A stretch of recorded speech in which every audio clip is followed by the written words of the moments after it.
Are you a seven-figure practice owner that wants to do more without burning out? Join us for the Seven-Figure Practice Retreat, a luxury mastermind where high-level practice owners step away from the day-to-day to build systems, strategy, and freedom in the Dominican Republic. This February, spots are limited, so apply now, and our sponsors are covering 95% of the cost over at practiceofthepractice.com/7. Again, that's practiceofthepractice.com/7.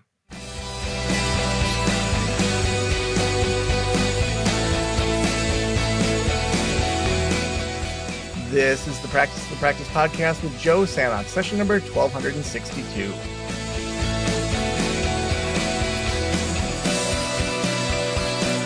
I'm Joe Sanok, your host, and welcome to the Practice of the Practice podcast, where we help you build a thriving private practice you absolutely love. You know, our membership community, the Practice Academy, it's so exciting to see people learning and growing in each of their tracks, the sustainable solo practice track, the grow a group practice track, the group practice launch track. But, you know, none of this would have started if it wasn't for our guest today.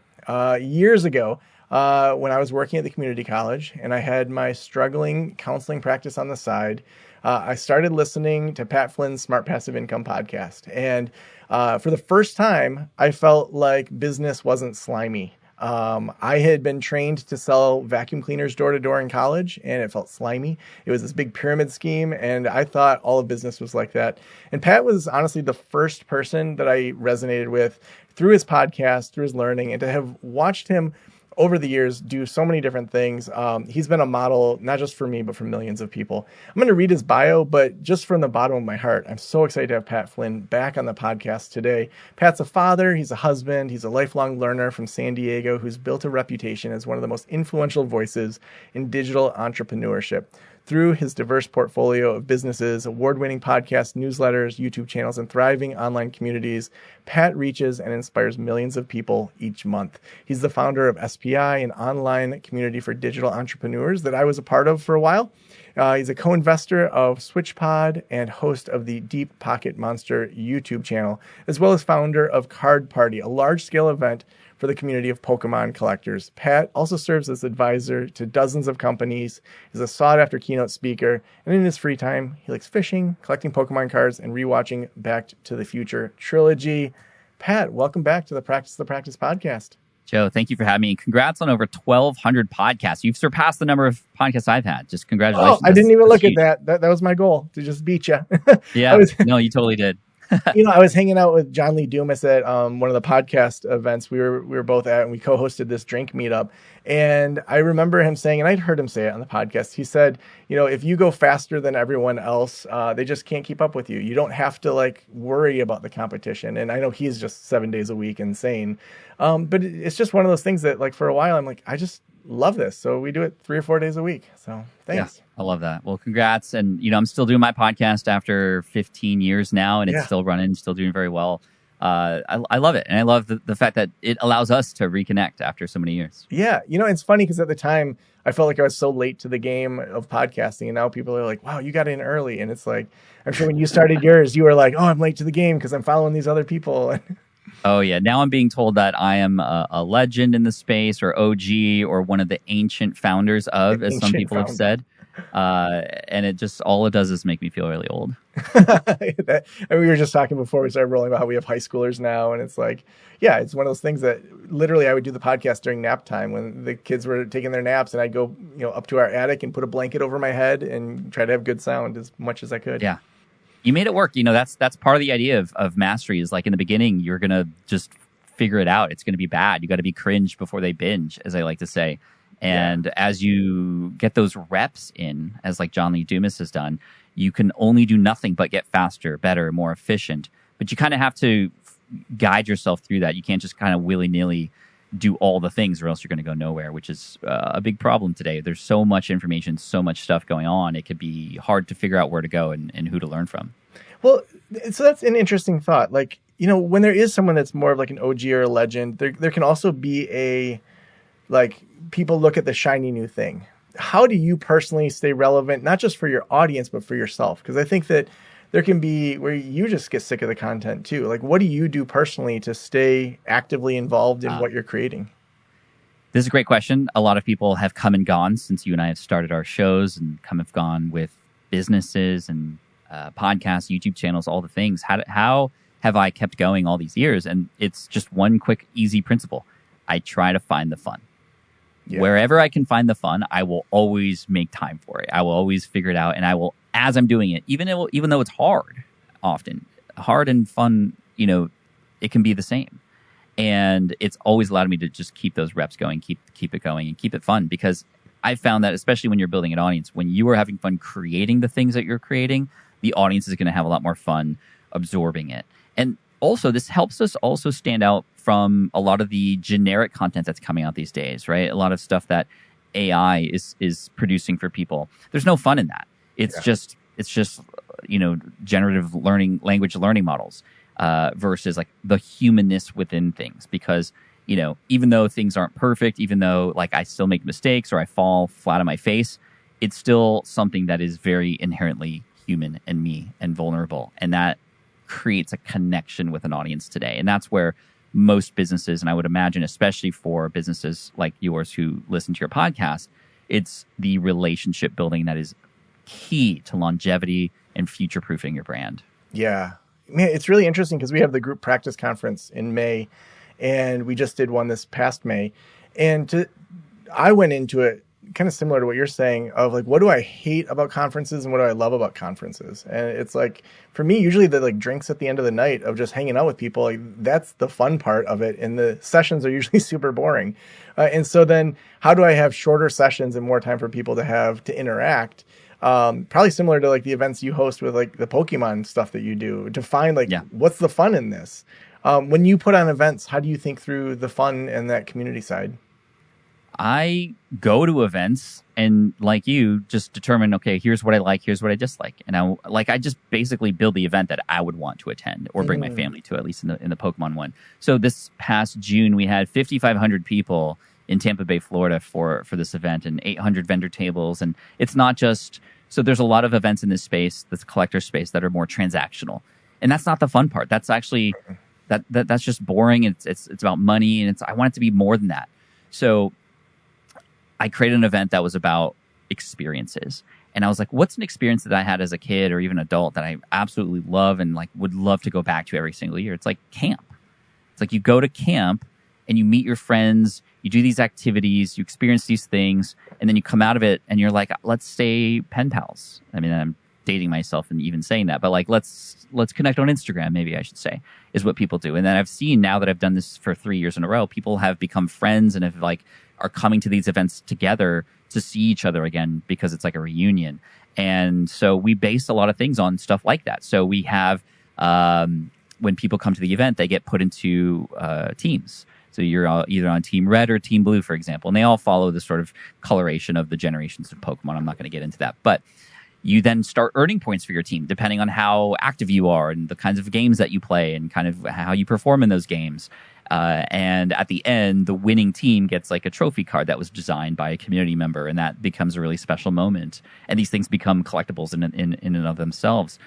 We have, chants. Like every team has their own chant, and then we'll find at these live shows, which are more game show like, that the teams, when their team is up and playing, like they start to do their chant, and it just becomes very camp like in that.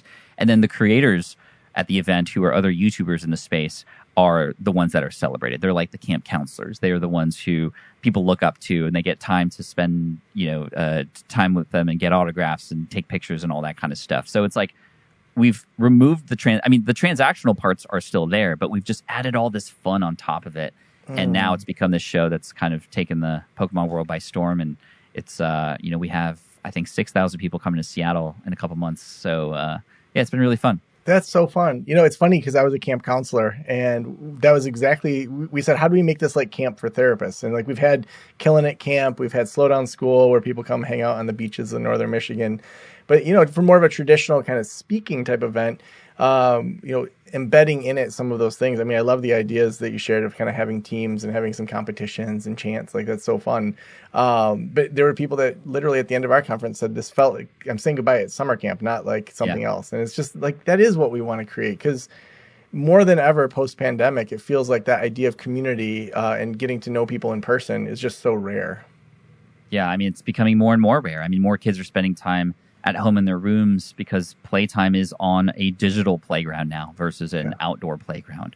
And I think that the more that we as the founders of businesses, creators can facilitate those in-person interactions, the better it is for our brand, but also just humans in general. And we have the power to do that. You're doing that. I'm doing that. I think we all have the power to do that.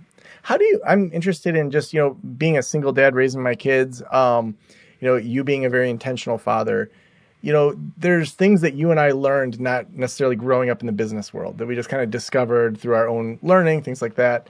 How are you trying to help your kids learn about all the vast opportunities that are out there for them going into this next generation of, there's a lot of unknown too, but are there things that you're doing as a family to help prepare them beyond what school does for them? Yeah, it's just about exposure. And I feel like I remember, Joe, you had brought your kids on like an RV trip around the world or something. Good around memory. the U.S. at least.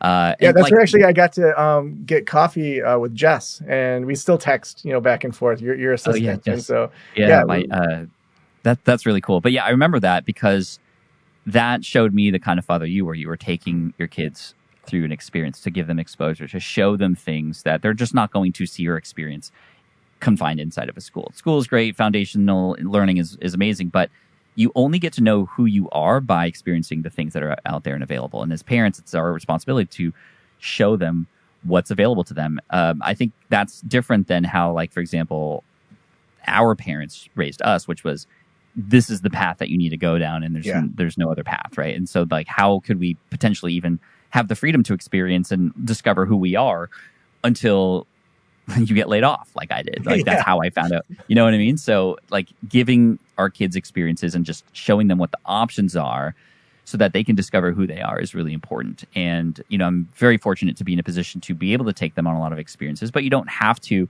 take them on an RV or travel to different places to do that. You can do that in your local community. You could show them everything from the community sort of vegetable garden that's being grown and how plants work to this is why I'm such in favor of, like, how people homeschool their kids, because they're creating curriculum around who their kids are, what their interests are, to get them excited, versus here's just a textbook that you're going to have to read. And I know you hate it, but you're going to have to take a test on this. Like, what are we training our kids for?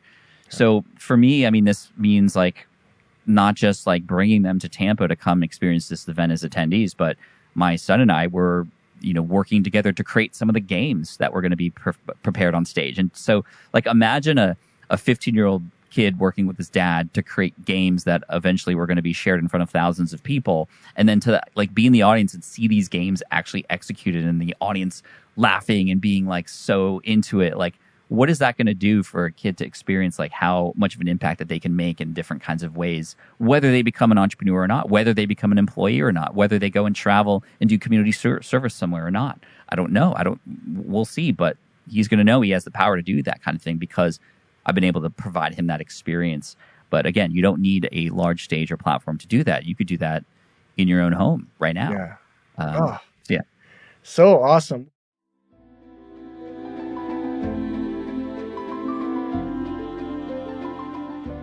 Do you want to expand your private pay caseload? Check out Thrizer.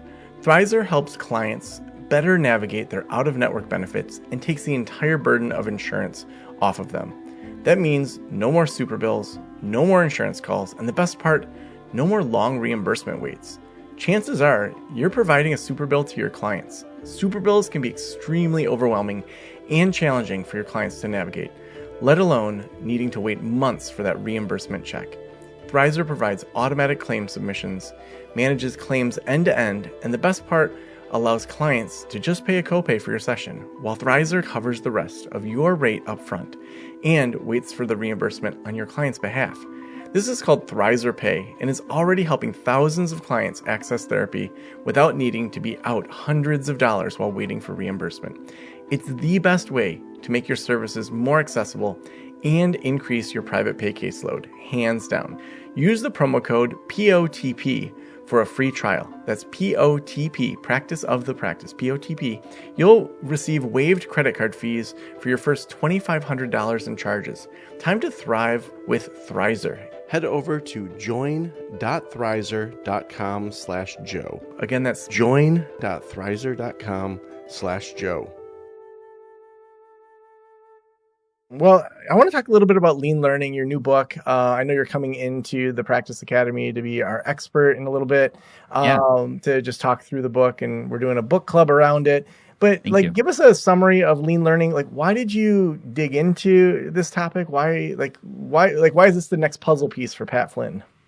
I've had so many people over the years now that I've been doing this for 17 years ask me, how are you able to seemingly master all the things that you're getting involved with? From, yes, the blog and the podcast, to now a YouTube channel about Pokemon, to creating this event, to inventing the Switch Pod, to everything I get my hands on. People are like, oh, you're like Midas. You just can, and everything you touch is gold. And that's not true. I fail quite a bit. I am a avid learner, though, and I quickly learn my way into these things. And I think that's the superpower. It is a superpower that I've learned over time on how to quickly acquire skills needed to do well in all different kinds of fields. And so many people kept asking me, because especially now with this Pokemon thing blowing up, they're like, you didn't even know anything about Pokemon 5 years ago, and now you are at the top and you're getting invited to these events from Pokemon International. You're going to Japan, all these stuff. How did you figure this out? And I didn't know exactly how I figured it out. I know what I've done, but I wanted to distill all that into a book. And it just so happened that we're at a day and age now where there is so much information available to us. Yet, when I dig into, well, why aren't other people doing things like this? It's because we are over-inspired. We're over-learning. There's so much available that we're actually getting, stunting, or we're obese with information now. And when I started to dig into this a little bit more, I started to realize, like, we're treating information now as if it's still scarce. We're hoarding it because we're worried that we might not come across this valuable information when we need it. So we're just taking it all in. Similar to like when we were cave people, right? It's like when you find a food source, you hoard it because you might not find another one later. Like, this is survival. And we're treating information in the same way. However, we are now at this buffet line of information. And not only are we continuously stuffing our plates full and getting multiple plates on this tray to eat, and again, eating it all, we're getting force-fed stuff in these algorithms that are telling us what we need because they're so good at it. And so how do we manage growth, and how do we control this when we're in this environment that's not set up for our success? Even though we have access to more information, the best information, anything we could ever need, many people, most of us, feel like we're even further behind. And that's just not right. And I wrote this book not just for my students and the people in this world right now who are living in this situation, but also my kids who are now of the young adult age soon. I want them to be able to navigate this world we live in now too, because the information is not slowing down, not at all. We need to learn how to control it. And the big idea of lean learning is to lean out the things you don't need and lean into the things that will help you thrive, that you're excited about. It's the idea of differentiating between just in case learning and just in time learning, which is the real big principle of learning here, which is, rather than collecting all of the information up front when you're doing something and then executing, which A, will take too much time, and B, you're just kind of, delaying it. You're procrastinating most likely. Figure out what your next step is. Find a resource to help you on that next step, and then execute on it. Not worrying about what happens next, but just master that next step or figure it out, knowing that the resources that you need will be available when you need them. So this idea of saying, okay, here's this beautiful information. I don't need it yet because it's not relevant to what I'm doing right now. I'm leaning out what I don't need so I can lean into what I'm doing here. And this helps us get started. It helps us master. It helps us become the top performers in a space when you learn this lean learning practice in how you acquire these skills, how you get better at something. Yeah, I think it's interesting. Just today, I was meeting with a small group of owners that I meet with regularly, and there was someone who she's getting a new email service provider set up, and she was so stunted with, well, I want to make this whole email course, and I want to have this great opt-in and all these things, and I knew she wouldn't do it for 6 months. And I just said, so, and she is a relationship therapist, and it's all around her podcast that she and her husband are doing. And they're like in their 60s. And so they've been together a while. And so it's like, okay, what is the thing that you guys are good at that you think helps a long-term marriage? And she was like, having challenging conversations. And it was just like, okay, let's sketch that out a little bit. Go just make that in Canva and just do that one little thing to get it out there. And then if people start subscribing, you can always do that next email or that next email. But it was just like take that one step in one direction instead of overthinking how is this whole thing going to work. Right. And overthinking is something we do. We overcomplicate everything. The question that has really guided me throughout a lot of my life that I got from Tim Ferriss is, if this were easy, what would it look like? When you approach anything, ask yourself that question. If this were actually easy, what would it look like? And you'll often be able to find the much easier path towards success versus the one that we either hear from somewhere else or just feel like we need to go down because we don't believe things should be that easy sometimes. Sometimes it's just right in front of us. And to your point of like figuring out that next step first and then building on top of that, I mean, this is exactly how I got started. When I distilled this principle, I looked back at my past and I said, this is exactly how I started my business after I got laid off. Because it was interesting. I was thinking about 2008, I got laid off and, went through a small state of depression before I was like, okay, I'm going to start my business. And I remember the first thing I thought about doing when I decided I wanted to become an entrepreneur was to go to business school. I was like, oh, I want to become an entrepreneur. Okay, so that means I should go to business school. I should spend tens of thousands of dollars and a couple more years to learn this stuff before then I can even potentially even see a dollar from any of this. I'm going to spend more money before I need to potentially earn more money. And thankfully, I didn't have the funds to do that, nor did I have the time. I moved back in with my parents, so I was very driven to figure something out. That's number one. I had the drive. I had the reason. But number two, then I got involved with Internet Business Mastery. It was a podcast that was teaching online business and gave me the inspiration. I was like, great, this will be the one resource I want to learn from. But then I built this website to help architects pass an exam. And I went to a few meetings with this group and they were like, Pat, you should write a book. Like, put a study guide together. You have traffic coming to your website. No book like this exists. Write it. You're going to do great. And I was like, okay, cool. I'm going to do this. Now I need to go to a school to learn how to write a book. No. I was starting to distill all the things that I needed to do. Okay, I need to write this book. Then I need to format it. I need to create a cover. Then I need to figure out how to sell this thing digitally. Then I need to figure out how to create a sales page. I was already talking myself out of this by figuring the whole process out. But nothing was going to happen. Nothing mattered unless I got the words on paper. So that was the first step. I was like, okay, I'm not even going to worry about any of this because I need to move forward. So I'm just going to write the study guide in Word. If this were easy, what would it look like? I would just open up Microsoft Word and start writing it. And then after 3 weeks, it was done. I had 75 pages. It looked ugly. It was just all my notes basically formatted inside of a Word document, but I had it. And then I said, okay, well, I want to make this look good. And it took me 2 hours to go from this long document to one that was more landscape, that had columns and had like blank spaces for people to write on, because I found a YouTube video that showed me exactly how to do that at the moment I needed it. Then I needed to figure out how to sell this on my website because I had never done that before. So instead of like, again, going to school or figuring this out, I went to somebody who already had sold a digital product. And I said, what tool are you using? And they said, oh, I'm using eJunkie, which no longer exists, but it was a tool where you can upload your PDF file. You get a button to put on your website. 20 minutes. I had it done. I had it. And I said, okay, now I need to go write a sales page. But again, my brain going to, how do I make this the most difficult, most expensive process? Well, I need to go to writing school. I need to train. I need to do... No. I asked somebody, how do you write a sales page? And I eventually found my way to a book called Moonlighting on the Internet by Yannick Silver. 300 pages of how to make money on the internet. I didn't need any of it. I just needed the appendix in the back of the book, which was a Mad Lib style sales page.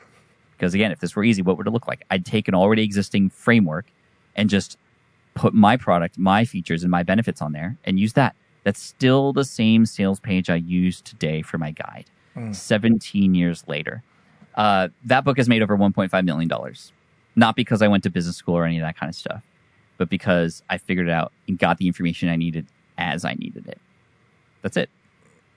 Man, so what habits maybe teach us that we need to do this overthinking? Like, what do we need to undo, maybe is the question.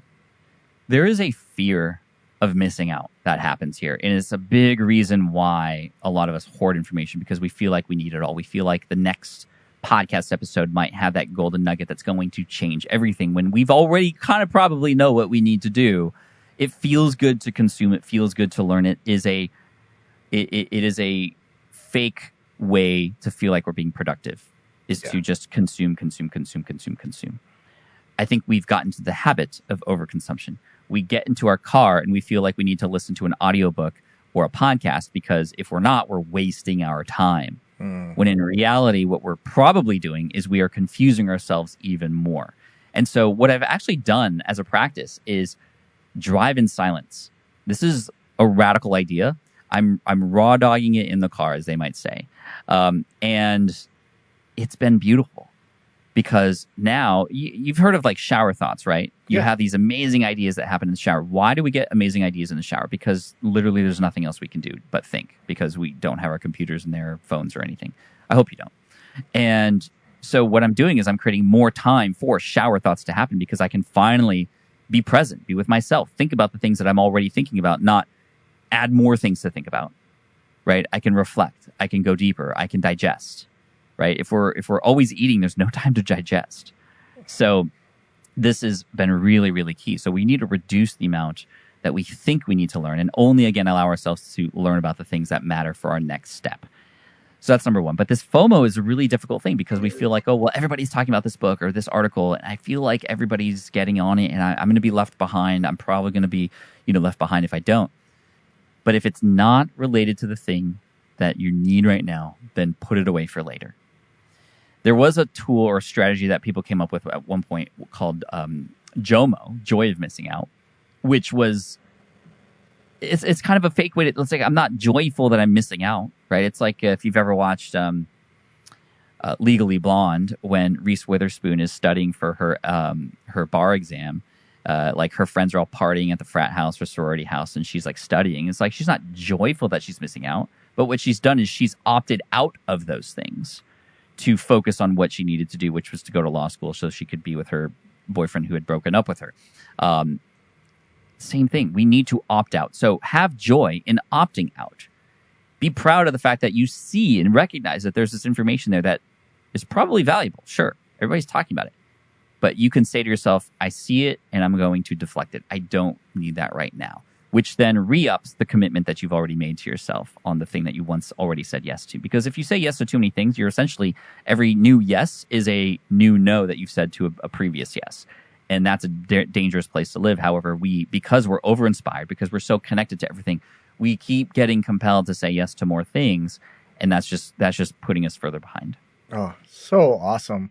The last question I always ask is, if every private practitioner in the world were listening right now, what would you want them to know?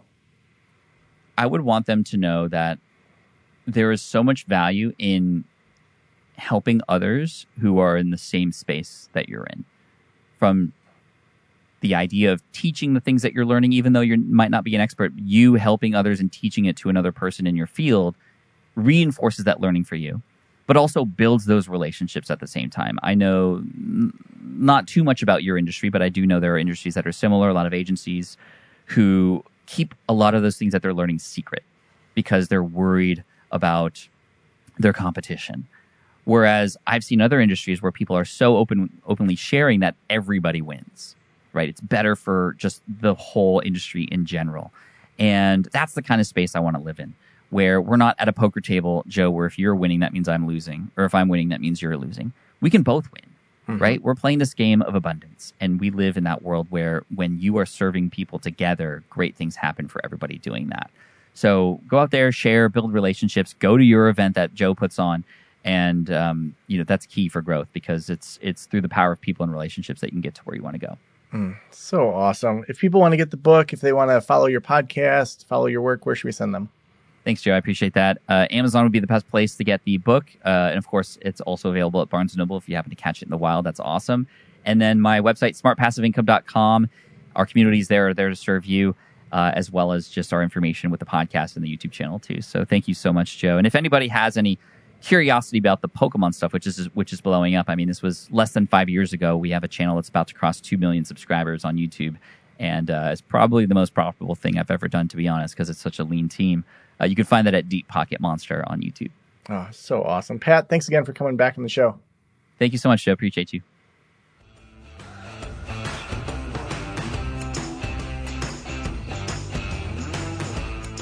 It's shows like this that it is so exciting for me to be able to talk to people, to have conversations. And, maybe you're thinking about podcasting. Maybe you're thinking about courses. Maybe your brain is spinning around learning more. I want to encourage you to get Pat's book. Go pick that up. We'll have a link for that in the show notes.